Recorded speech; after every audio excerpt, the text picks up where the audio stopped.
सब समझते रहे झपकी आने से हुआ ऋषभ पंत का हादसा, पर असली कारण अब आया सामने। झपकी नहीं बल्कि इस कारण हुआ था ऋषभ का हादसा। छुपाने के लिए फटाफट कर दिया गया लीपापोती।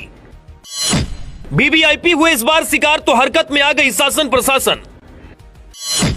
हंसते मुस्कुराते बात कर रहे हैं अब ऋषभ, लेकिन अंदर का दर्द आ गया बाहर। 8 महीने लगेंगे अभी ऋषभ को मैदान में आने में। क्रिकेटर ऋषभ पंत 30 दिसंबर को हादसे के शिकार हो गए थे। देश भर में इस दुर्घटना की चर्चा चल रही थी। सबने दुर्घटना के पीछे अलग अलग कारण बताया। हमने भी आपको पहले बताया। क्रिकेटर ऋषभ पंत सुबह 5 बजे कार ड्राइव कर रहे थे, जिस दौरान उन्हें झपकी आई। इस समय उनकी कार 150 किलोमीटर प्रति घंटे की रफ्तार से चल रही थी, जिस वजह से उनकी कार की जोरदार टक्कर हो गई। लेकिन सिर्फ यही हकीकत नहीं, इस हादसे के पीछे एक और कारण जिम्मेदार है। 30 दिसंबर को भारतीय क्रिकेटर के one of the best player Rishabh Pant भयानक सड़क हादसे का शिकार हो गए। उन्हें इस वर्ष का भारतीय क्रिकेटरों में से सर्वश्रेष्ठ टेस्ट बल्लेबाज चुना गया। इधर साल के अंत में ऋषभ के साथ ये हादसा हुआ। अगर आप क्रिकेट फैन हैं, तो आपको मालूम हो ऋषभ को बेंगलुरु फिटनेस मेंटेन करने के लिए भेजा जाने वाला था। बीसीसीआई की तरफ से उन्हें फिट होने को कहा गया था, पर उससे पहले ही ऋषभ चोटिल हो गए। ऋषभ पंत फिलहाल किसी भी प्रकार के खतरे से बाहर हैं। उनसे मिलने अब तक कई सेलिब्रिटी अस्पताल पहुंच चुके हैं। बताया जा रहा है ऋषभ ने सबसे हंसकर बातचीत किया है, लेकिन उनके फैंस के लिए बुरी खबर यह है कि उनके घुटने में गहरी चोट लगी है। लिगामेंट ब्रेक हुआ है। ऐसे में उन्हें मैदान में उतरने में कम से कम 6 महीने का वक्त लगेगा।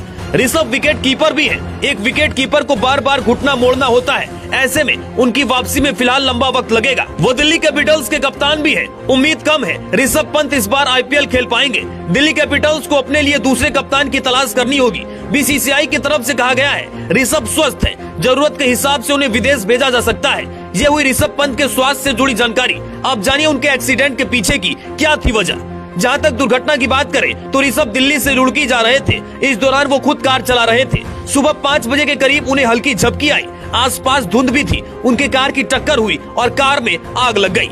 जैसा कि मीडिया खबरों में बताया गया, ऋषभ कार को 150 किलोमीटर प्रति घंटे की रफ्तार से चला रहे थे। यह भी एक्सीडेंट का बड़ा कारण माना जा सकता है। लेकिन इन सभी कारणों के बीच किसी ने सड़क के गड्ढे पर ध्यान नहीं दिया, जिन गड्ढों को ऋषभ पंत के एक्सीडेंट के बाद रातों रात भर दिया गया। उनकी कार जहां दुर्घटनाग्रस्त मिली, वहां कई गड्ढे थे। स्थानीय लोगों की माने तो इसकी वजह से उनकी कार अनियंत्रित हुई, जबकि सड़क का निर्माण भी यहाँ अलग है। हाईवे पर चौड़ी सड़क है, जबकि घटना वाले स्थान पर सड़क सक्रिय हो जाती है। कोई भी ड्राइवर हाईवे पर तेज रफ्तार से चला रहा होता है, तभी अचानक छोटी सड़क से उनका नियंत्रण बिगड़ता है। यहाँ कोई दूसरा सर्विस रोड नहीं है। इस स्थान पर अब तक 30 से 35 एक्सीडेंट हो गए हैं। स्थानीय लोग बताते हैं पहले कभी ध्यान नहीं दिया गया। इस बार वीवीआईपी शिकार हुआ तो आनंद फानंद में सड़क के गड्ढे भर दिए गए। ऋषभ पंत के साथ ये हादसा नारसन बॉर्डर पर हुआ था। वो 30 दिसंबर के सुबह 5 बजे दिल्ली से रुड़की जा रहे थे। इसी दौरान ऋषभ की कार डिवाइडर से टकराई, जिससे उनकी कार में आग लग गई। कार का शीशा तोड़ उन्हें बाहर निकाला गया था। पहले उन्हें स्थानीय अस्पताल में एडमिट कराया गया। वहां से उन्हें देहरादून के अस्पताल में एडमिट किया गया, जहां ऋषभ पंत का इलाज चल रहा है।